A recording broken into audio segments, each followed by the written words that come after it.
it's the lion's share. It's the lion's share. It's the lion's share. It's the lion's share. Welcome back. Welcome into the Lion's Share following Week 15 and the Rams matchup in the 425 slot. Playoff path is fully cemented in, and they know exactly what they have to do out of this one.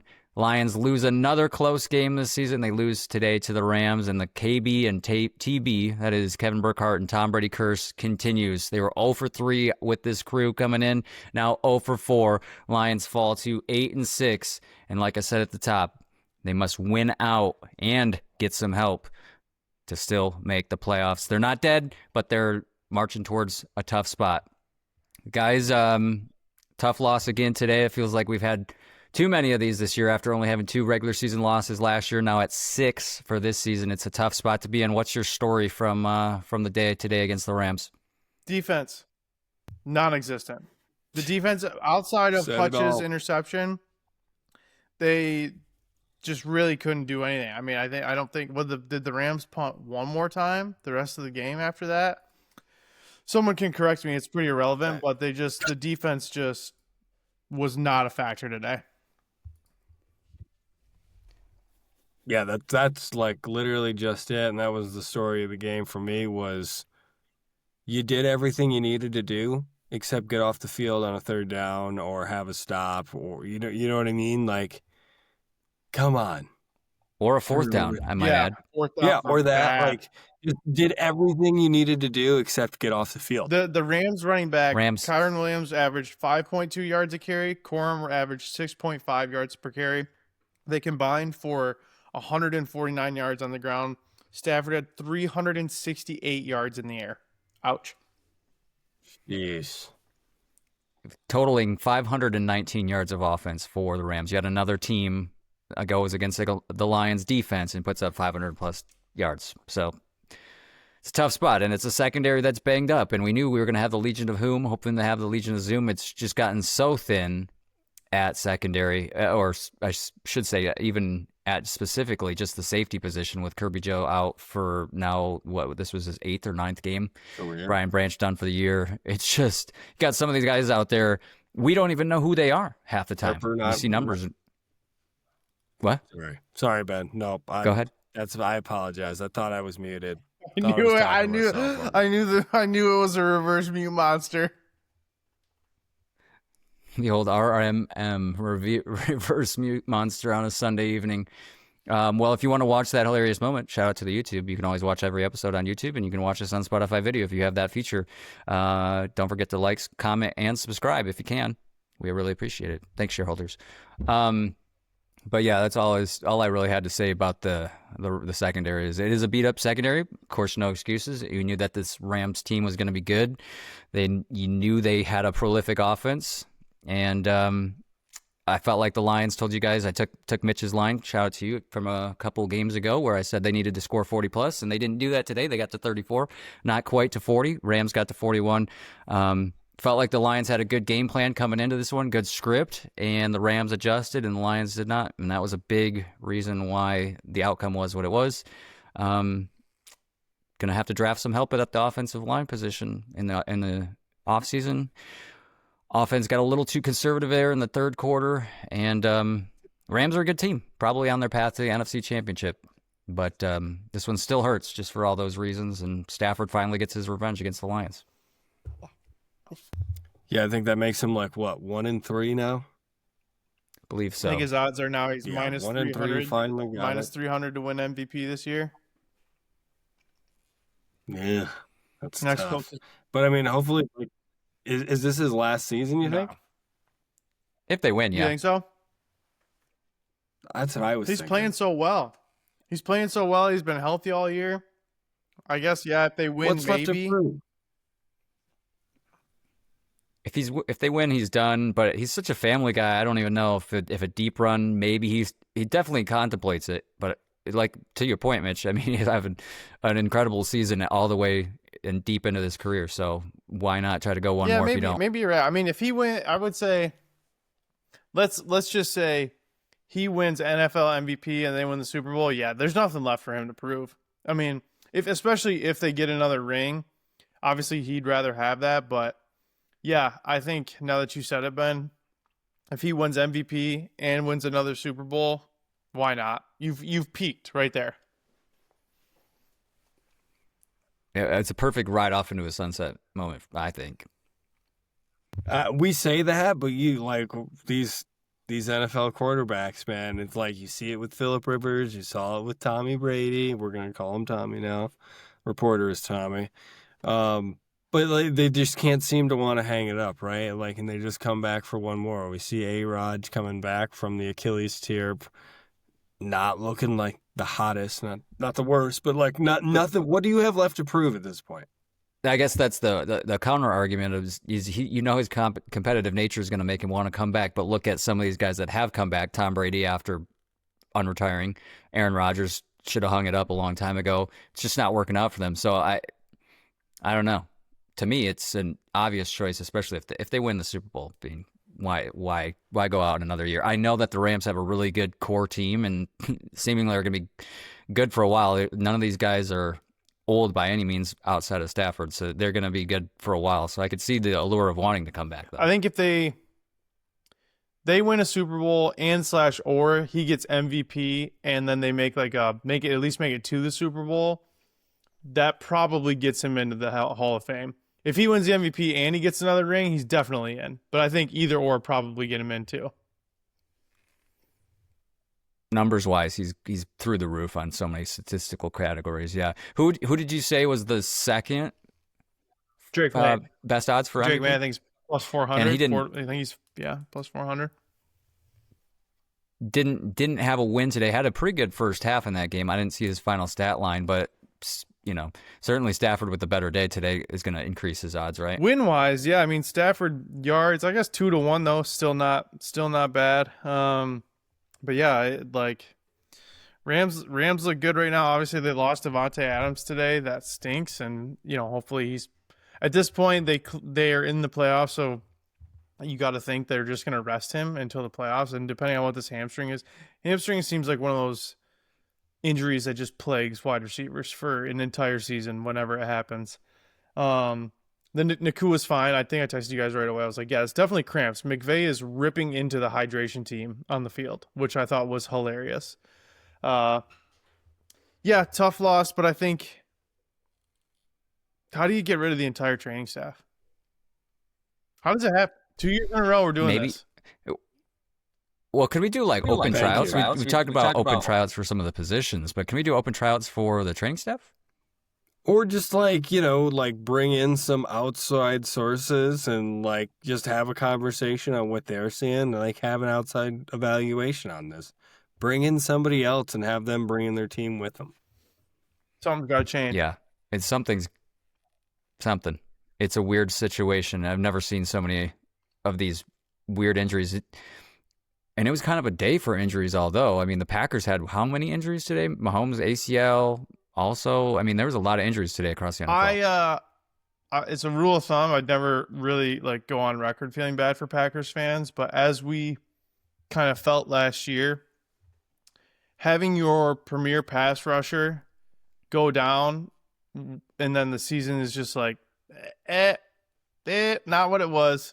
Because I feel like Hutch went down last year. It was unbelievable. And then it was basically all right, how many points can we score every week to just survive all these defensive injuries? So it does suck. It's really crappy. Obviously, you feel bad for Micah Parsons, Christian Watson. Yeah, lots of injuries today. Mahomes with an ACL, which he probably bounces back pretty strongly. And that game was... They got bounced from the playoffs anyways. Did you guys watch the end of that? I don't know why Gardner Minshew threw that ball at the end of the game, and it's really strange. That's the one thing you can't do. It's the only thing. It's like when you're Gardner coming in, you're in field goal range. Yeah, that was really weird, but it's gonna be an interesting playoffs. No Burrow, no Mahomes. Burrow doesn't even want to play anymore. What are you gonna do? It's Stafford's time. I mean, the NFC is far in a way, the better conference right now. The AFC is trying to make like a kind of a run here. The Chargers hot now, and a couple other teams. Texans defense, mostly just their defense, but the Texans hot. But it does seem like it's going to be an NFC team this year. Mitchell, to your point on Burrow, you know what to do. Come to Detroit where careers get revitalized. Let's put it in let's manifest We've been talking about it. Listen, I genuinely don't think Dan or Brad would do it, and I think that's part of the appeal for players to come to Detroit. But we talked about it. I think all three of us are like, yep, Goff and 2 firsts for Burrow.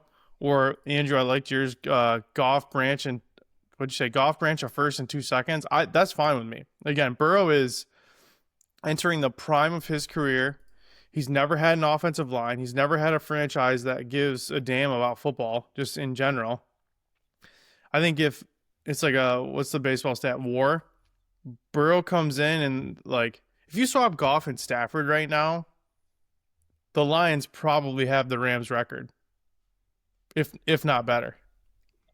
No, better. Yeah. Yeah, they've been involved in every single game they've lost. All 6 losses, they've been close, and it's been non-complimentary football, some penalties. What did you say, Andrew, when we hopped on? What has been missing from this team?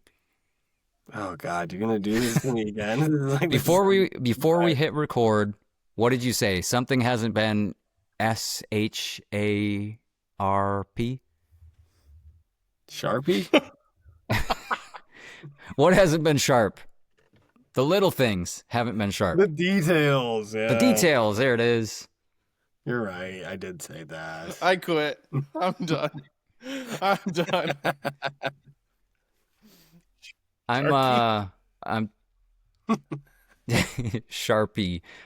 I'm trying to get the NFL trade simulator on SpoTrack up right now.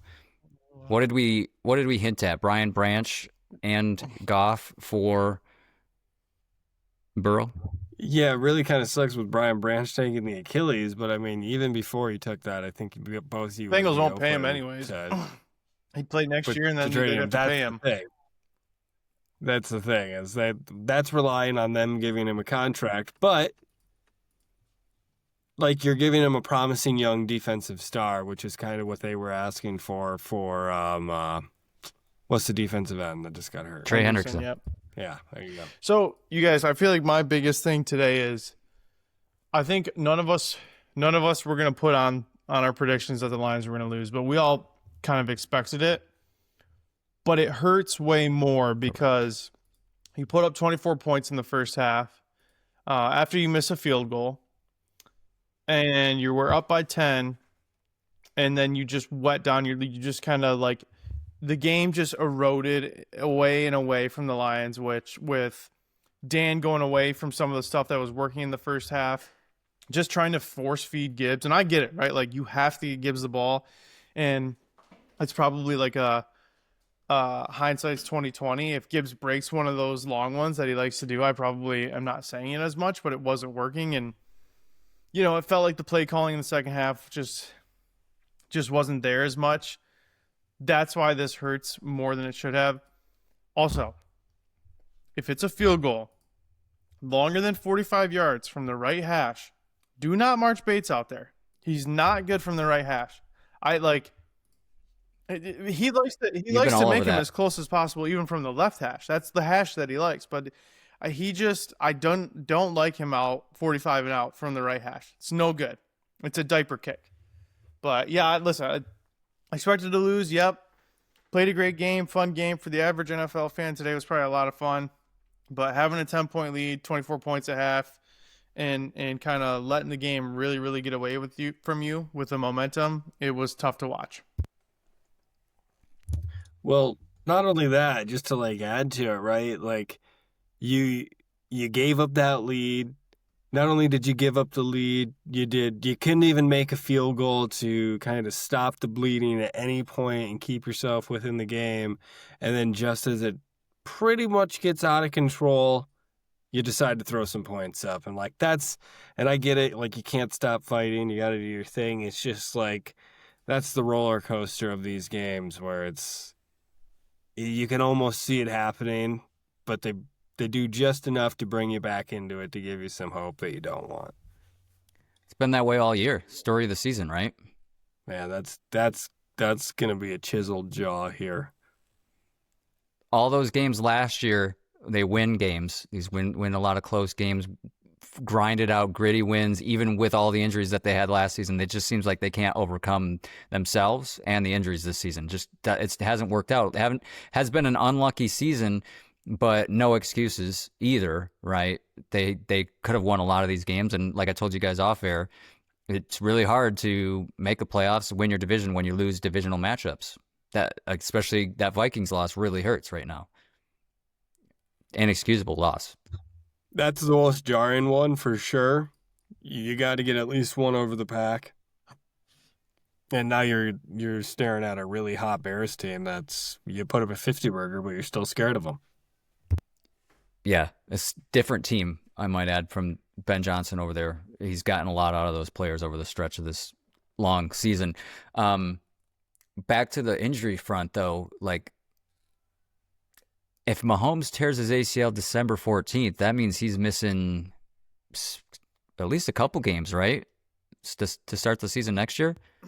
I think maybe not, with how fast these guys bounce back now, and the trainers that they have, and some of the methods that they have to bounce to get back on the field as fast as they can. Maybe he probably misses training camp and stuff, but I could see him being back to start the season. Yeah, 9-10 months till the next season right now, I think, roughly. Yeah, with stem cells, man, you never know what money can buy these days. I don't know his stance on that. Does anybody know? Is he for against pro stem cells? He's big. He's big time pro. Makes you wonder with all these injuries if 18 games gets reconsidered or if there's not a second bye. Well, I think the second bye is. Are we going to be shocked if the schedule comes out and the Chiefs start their season with like Titans, Raiders? It'd be the least shocking thing of all time. Probably. You heard it here first. Somebody mark that down. Mark this down for May when the schedule release comes out. Chiefs first 2 games, pancakes like a college team. Give them the Raiders. I mean, that's in their division, so that one totally makes sense. That could totally happen. Well, they'll try to make it like, somewhat of a like challenge. So they'll give them the Panthers or something. Make it look like a challenge on paper. Look, they fought for their division last year. Garbage. Right. Time. Yep. Oh my God, the NFC South is so bad, and it's right up there with perhaps one of the worst divisions ever. It's so bad. What do we got right now? What is the standings currently? It's currently 7-7, tied for the NFC South right now between the Bucs and the Panthers. Well, yeah, Todd Bowles per a post game, man. What you sent me, that video, I legitimately thought it was the first time watching it. Mitch, did you see that? I think he's got to go. I think Todd Bowles has to go. There's not a seat that's safe in the NFC South for any of those coaches. By the way, back to our trade thing, really bouncing around here. I put it into Over the Cap's trade calculator. If you go Jared Goff for Joe Burrow plus a second and a third pick for the Lions, you give them Goff and a second and a third for Burrow, it says advantage Bengals. Bengals win that trade. So you're telling me there's a chance? No. Once again, they'll never do it. That's no Brian Branch in there, by the way. That's just Burrow for Goff and 2 picks. They should. And not even a first rounder. Goff with an average year salary of $53 million and Burrow with $55 million. So it's not like a huge difference there. Just saying. You might be onto something here, probably. I think if this gets a little more traction, we might force management's hands. So start spreading it. Force their hand and maybe rise ourselves on the viral scale if we start putting this out there to all the accounts. I'm sure Woodward Sports would pick it up, steal it from us. They would run with this in a heartbeat and not give us any credit. Oh, never. Wouldn't dream of it. Maybe we can get sponsored by Blake's Hard Cider. Or Red Bull Energy would be cool too. Yeah. Or Mitch, who have you been sponsored by today in this episode? Coffee, lots of coffee. No. I'm thinking. Bubble Yeah. Yum, Bubble Yum. Mm-hmm. Can we get a view? Can we see it? There it is. Oh, and the sound effect. Bigger. Give me some time. You can't force it. It's got to be organic. No, It was a big dance one monkey. while Ben was vamping. The viewers will see it. Yes, shout out to the YouTube and the Spotify video once again. Like, comment, subscribe. We got to talk about the refs in that play call, right? It seems like this has happened more this season, even though Detroit versus everybody has been around for years. It seems like this season there's been a lot of Detroit has lost a lot of games as a franchise, and they've lost a lot of battles to the refs over the years in the most obscure ways. And yet today we find another way for the refs to have something that's never happened before with that catch by Parkinson. Didn't make any sense to me at all. I'm just over it. I'm just over every single year. There are these calls that everyone and their cousin, mother, brother, whoever, like every single person is like, oh, that's this. It's this. It's not a catch. It's PI. It always goes against the Lions. And then they get makeup calls later in the game. Ben, you said you didn't even want it. It's ridiculous. Like, it is absolutely insane. And obviously we watch Lions games. Like, we don't watch consistently other NFL teams, but it has to happen to the Lions more than anyone. Like, for that to have Has to. the catch, I'm like, whatever. They called it a catch, they called it a touchdown, so I guess it is what it is. But to leave that as a touchdown is just inexcusable. And there's nothing to say other than the Lions, as much as the darlings of the NFL that they've become over the last few years, it's not a big money market. The Rams are, the Chiefs are, all these teams that get the Packers, whoever. These are the big money markets, so they're going to get the big crucial calls that the Lions aren't. That's the only explanation. The NFL just they just don't care. They don't like the Lions. I don't even know what else to say. Rams with 0 penalties on the day, minus that one makeup call, by the way. That's the bigger question. And normally I have the tinfoil hats on, so it's nice to see somebody else, reaching into the pantries and pulling out the tinfoil themselves here. The no penalties on the day, and then you throw one late, like we say, the makeup to say, oh, no, we were calling it both ways. That's the annoying part. And I got the Dan Miller for 3/4 of this game, so I didn't see it. But even Dan Miller, Lomas Brown, and the full crowd literally gasped and screamed, were blown away by the call. So you know what's bad then. Speaking of blown, Mitch with the absolute 10 out of 10 bubble there may have been the biggest of this episode. No. You got to watch the tape, Ben. The last big one was substantial. The size of your head, for sure. Compared to you and Matt LaFleur's head, the bubble was right there. Matt LaFleur, Ben LaFleur. Yeah, it's tough. It's tough. And the fact, like you said, Andrew, a makeup call there at the end just to kind of make it look like a little even, right? Not to have the Lions have 2 games this season with 0 penalties. Remember the Chiefs game from earlier. Lost my train of thought there again.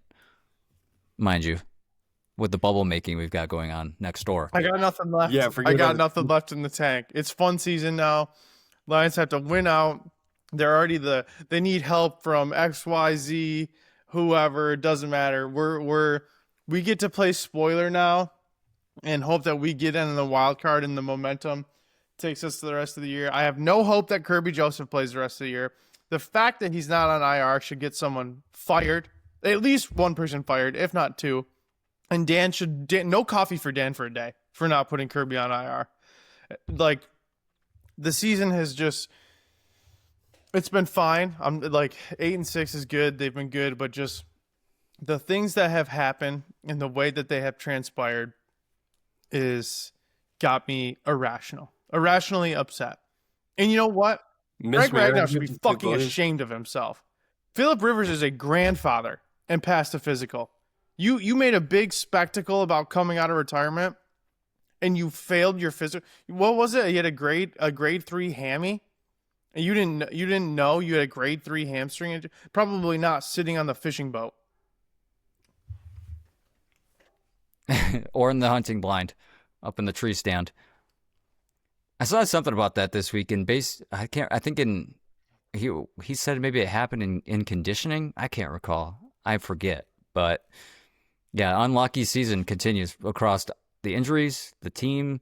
Everything has been very unlucky this season. It just seems like it's never going to come together. And even in a point where, like you said, they could win out and still make the playoffs with some help, just seems like it's going to be oh so close. Like the carrot is just all season has been dangled in front of us, and we've had moments where we're like, oh my God, I'm going to get that carrot or piece of gum, and it just doesn't happen. And so it just takes away the hope that you have for this season, even if they were to make a playoff run. Just seems like it's not there. Not their season type of vibes. Yeah, well, hopefully, this is where we're wrong, right? Like, this is hopefully, like the last couple of years, they've had all that momentum behind them and come up just a little bit short. Last year, a little worse than the year before. Hopefully, this is the year where they kind of squeak in and you're not really thinking much of them because they've kind of let you down, and they win that first game and you go, okay, here we go. They got a chance. They win that second game, and then, like, right there, here you go. You're going for it. Officially below our 12-5 predictions that we all had, by the way, this season. So now they can only get to 11. But I think, Mitch, you said it in the pre-big show, prediction show. You would take over last year's 15-2 one seed bounced in the first, second round of the playoffs there. You would take a battle-tested wild card team this season, though, over that. Yeah. I mean, I think I said if I'd rather they won a playoff game. Right, but we knew that this schedule was going to be hard, and we knew that they weren't going to have 15 wins like they did last season. But the problem is the NFC is really good, and the NFC North is good too. So a normal year they'd probably make it at 10 except and 6. They don't have the firepower on offense, evidently, because they don't have the offensive line. Again, shout out Frank Ragnow. Because now you have last year you had nobodies on the defensive line and cornerback. Now you have nobody's out there at safety, and again, not nobody's at cornerback, but like DJ Reed's out there getting cooked. Amik is either making a spectacular play or getting cooked. He seems solid for a backup, but the safety's out there just like. So we're just back to needing to score 1 million points, and I don't know. You got big body, big wide load Cologne out there just whiffing on guys. It's unreal. Just put Frazier in. I thought he played like almost. I mean, Andrew, we talked about it at pre-show. We thought from the snap count last week of about 60-40 Cologne over Frazier. Thought it was gonna be close to that. It seemed like Cologne took, 80%, if not 90%. Yeah. Frazier seemed nearly non-existent. That's the conclusion I got. And Cologne looked terrible. We'll have to see the PFFs on that, but he had some moments, but certainly not there. And gosh, it'd be nice to get Sheik back for the last 3 games if they can, because they need some help on that offensive line. And we are going to keep pounding the table on them drafting first and second, or a third round, second and third. Some reinforcements on that offensive line is absolutely necessary. But yeah, we'll see. We'll see. Maybe Manu will be back. I don't really have a lot of hope for him. And I know Mahogany's coming back. Mahogany thought he might be playing this week. Rich Mahogany. Need some help at least to play a backup in a rotation. Something, some reinforcements there. Need something. But I thought overall the offensive line was one of their better games against the defensive front that is so strong. That I thought that was going to be more of an issue, and I thought Goff navigated the pocket actually decent today compared to a lot of his games, but still a lot of throws where he threw it away preemptively or threw it away scared, for lack of a better term, which has been an issue. St. Brown absolutely had a day. J-Mo had a day too. So that's the good part, I guess. And The that's box it. score. Those are the And that's it. Yeah, it wasn't the ground game. Gibbs 38 and Monty 32 on the day. The ground game is where it always has to start and end. And I think, we've gone on the record to say this, but anytime Jared Goff throws over about 30, 35 passes in a game, the Lions almost always are in a losing effort in that one. And that one rang true again today. 41 passes from Jared Goff. I saw when he hit 30 something, I thought, oh boy, this is a recipe for disaster. They never win games when he has over 35 attempts. But yeah, Amon-Ra St. Brown, 13 catches, 164, 2 touchdowns. J-Mo, 7 catches for 134. And nobody else. Like you said, 1 catch from Raymond for 20 yards outside of that, and Gibbs with 4 for 20. But I guess that's my nicey or dicey segment is St. Brown, after some mid-season turmoil, is completely back to form. I'm prepared to say it. Looks like a stud out there. He's finding the soft spots in zone coverage. Almost had a drop today, which I kind of texted you guys. That probably would have gone half and half on him and Goff because the way it came into his hands, it was such a duck. It was like a knuckleball. Yeah, he looks like a stud. And J-Mo's been playing really well too. It's just a shame that J-Mo and St. Brown playing well comes at the cost of Gibbs not being able to get going or the running game to get going, and you don't have Laporta or a tight end to speak of in any game plan anymore. So these guys must just be dropping balls all week at practice because their tight ends did not exist today. And they got rid of my boy Ross Dwelly. I thought he had potential, and I don't know why they got rid of him and brought in some other guys. But needless to say, Mitch, you're right.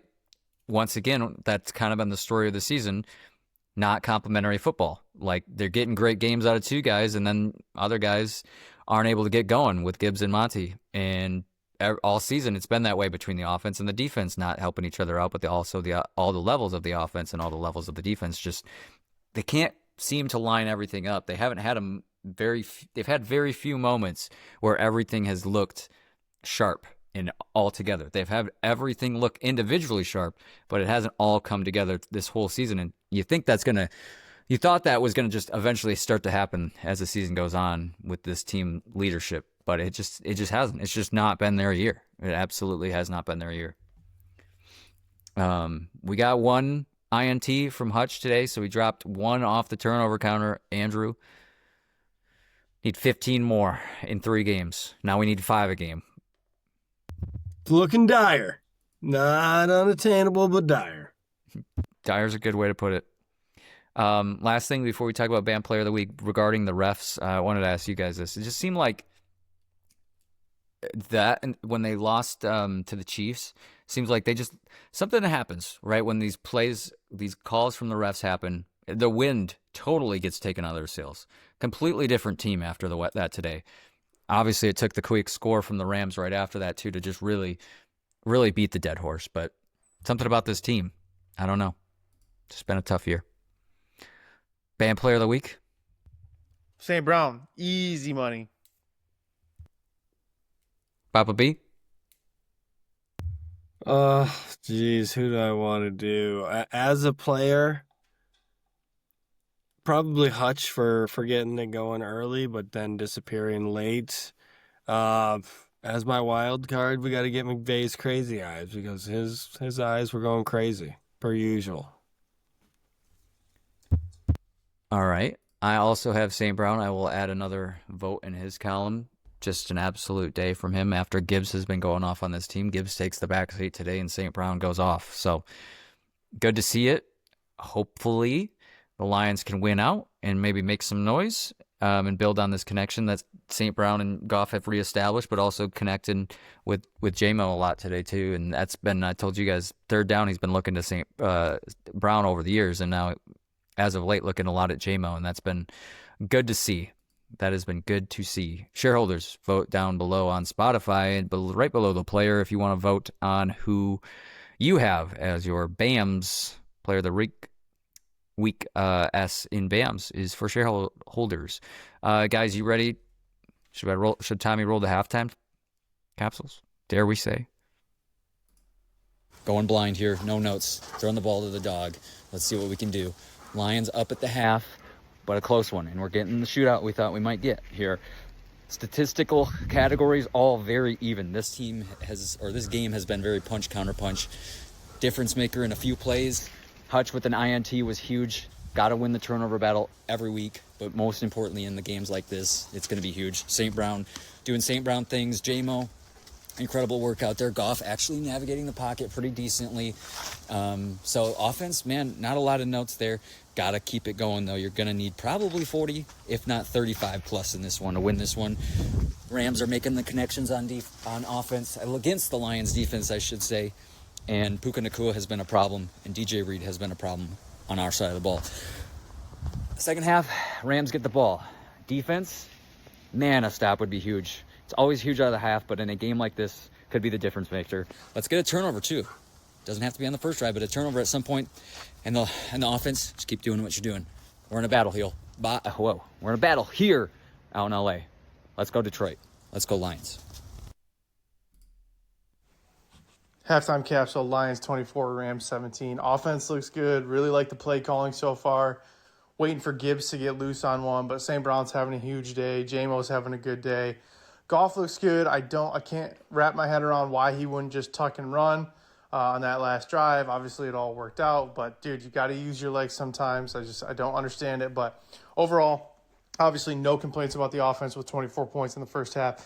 Defense just needs someone to step up. They obviously got one punt out of the Rams in the first half. I think it was one, and they just got to have someone step up in a big way again. Hutch, obviously, with a huge interception that set up the Lions after the missed field goal. They need that again. They gotta keep getting touchdowns. Can't exchange field goals for touchdowns. The Rams are finding that out the hard way. Just need some guys to step up on defense. DJ Reed would really like to see something out of him. Offense looks good. Defense, we need some pressure on Stafford, make him uncomfortable. Good game so far. Go Lions. Minute 04 for those who keep track. Just a bit over, but that's all right. You're always so sharp. And spot on about DJ Reed. Absolutely the dicey of the day today. And the last couple of weeks, honestly, for him, he's struggled. All right, shareholders, here we are, halftime. Lions 24, Rams 17. We said it early, we said it often. Hammer the over.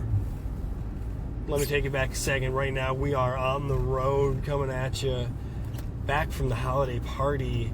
We've got Dan Miller on the call, and it's refreshing to hear, let me tell you. I'd love to see Jameer get a little more involved for my fantasy team. But I think the Hutchinson interception early was the perfect tone to get this thing started. Great work for the defense, getting some sacks on the board for Hutch and Talone. Let's get a couple more. They're going to make some adjustments. You didn't like to see that deep pass late, but we're glad we held them to a field goal. If we have to give up points, we'll take field goals, bend, don't break. Defense, we're going to need at least one more turnover to really seal this game. Offense, whatever you do, just keep putting points on the board, whether it be field goals or touchdowns. Points are points. Let's go Lions. Points are points. Well said, my friend. Nice of you to take us along for the ride there in the car. Sounded like some great acceleration out of there, out of that turn.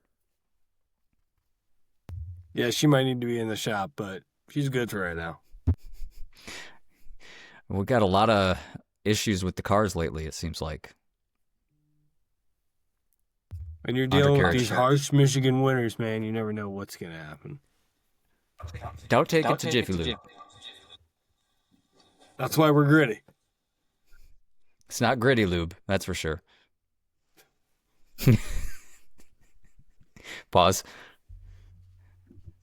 Somebody get me out of here. How about we talk about who the Lions play next? They play the Steelers next in Week 16, 4:25 Eastern, again on Fox. Lions 6.5-point favorites the last time I checked in that one. So absolutely a must win for the Lions. Speaking of which, the only path the Lions have now is to win out.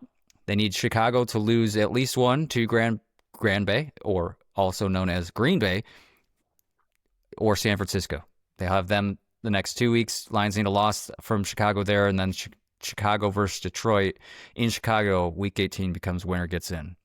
San Francisco would have to lose all 3 if they wanted to jump San Francisco. That's very, very unlikely to happen. So there's really only one team that they can bounce, and that's either the Packers or the Lions at this point.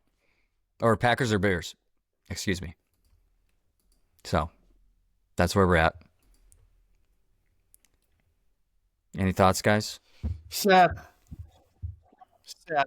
Did you think we'd be here? Did you ever think we'd be here? As of like a few weeks ago, yeah. Mitch just got so loud in my ears. I don't know if he did for you, Andrew. Like I can hear every bite, every chew. Okay, I was gonna say not voice wise, but I can hear that he's chosen a 6 piece of gum to enter that, and he's like working. Yeah, what's the counter at? Can we get a counter from Tommy? How many is that now? 4. You said 4. You called your number. You called your shots before we started recording. I think my jaw would break if I put another piece of gum in. I can. My teeth already hurt for you. I can fix that for you. It's bad. Ooh. Whoa. Things just got weird. It's one of those days for us here on the Lion Share podcast. Shout out to us.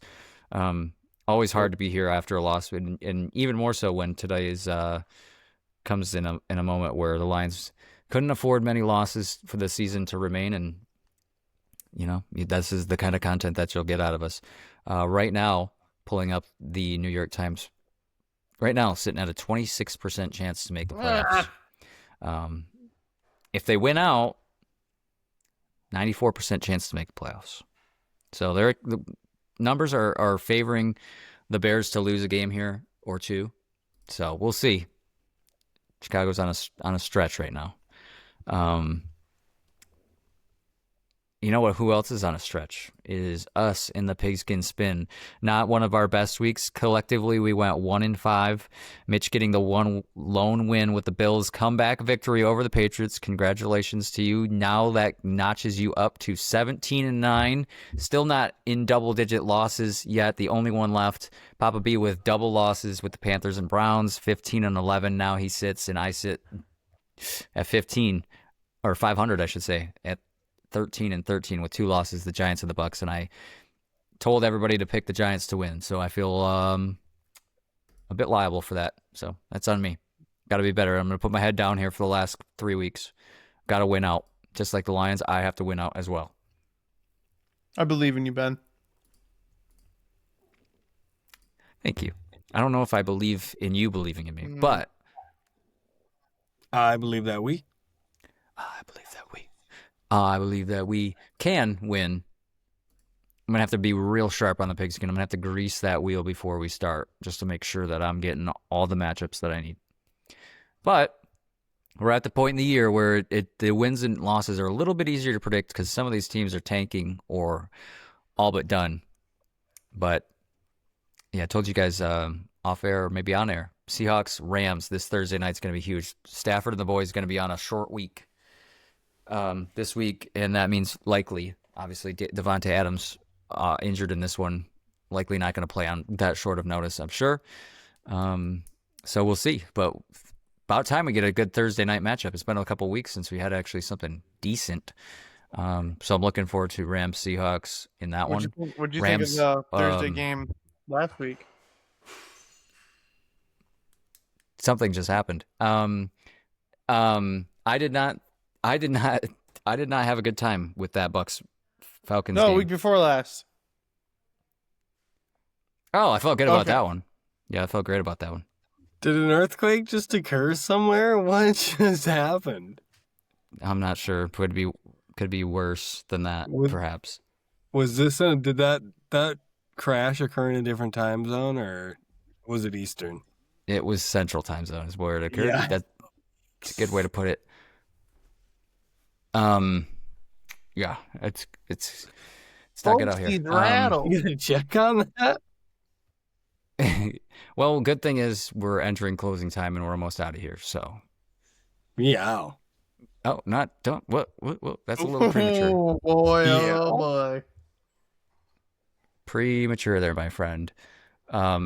We've got in Sunday Low night end. the Cowboys over the Cowboys over the Vikings right now. I'm not the only one that's rattled right now. Cowboys over the Vikings. That one doesn't matter though. Both those teams eliminated from the It playoffs. won't stop. What's happening over there? Do you want to talk about it? I'm Are you trying, getting rid of all your dishes? trying to get to the finish line here on the Lions Share podcast. Emblematic of the day today, for sure. And emblematic of the season, maybe. The Lady Lion is taking the loss way Opa! harder than we are. Perhaps scenes from the Detroit locker room there. Oh, man. No Victory Monday this week, folks. That's tough. But hopefully 3 more Victory Mondays to close out the season. Actually, we can't have a Victory Monday on Christmas, of course, because they play on Christmas. So Victory Friday, Victory Day after Christmas, for all those who celebrate. If you're not already a shareholder, why aren't you? When you're getting content like a Burrow for Goff trade in this here show, we may have to talk more about that. Get the clips out there for the socials on the next episode. Crunch the numbers there. Thanks for showing up every week, Lions fans and shareholders. It's been a tough season, not the season that we wanted, but 3 more weeks to go. Not completely out of it yet. Watch us on YouTube, like, follow, and rate us 5 stars on Spotify and Apple.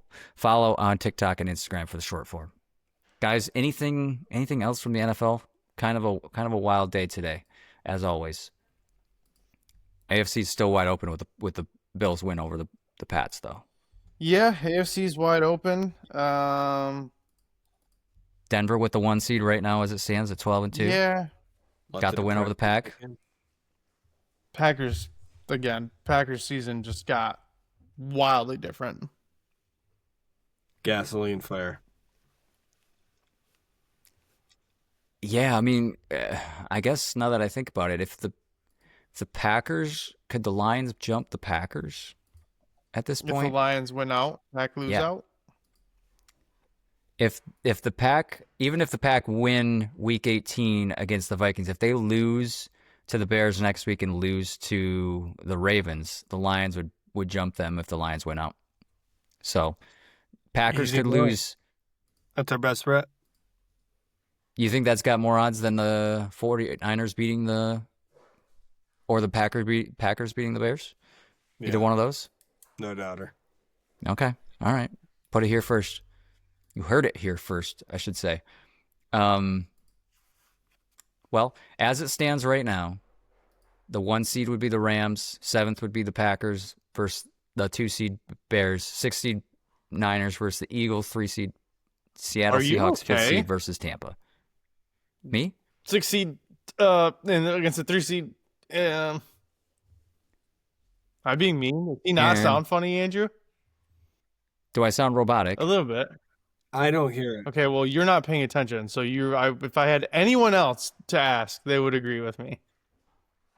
The only thing I hear is just rumblings from his background. I had no idea you guys were running a him restaurant. redoing the kitchen. It sounds like it doesn't.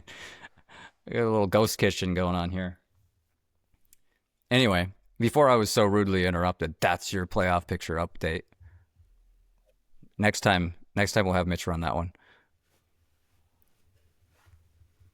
All right. That's our show. On that note, beautiful way to end the show as we land this plane. We will be back on Wednesday for Walkthrough Wednesday versus the Steelers. Lions in Week 16 action.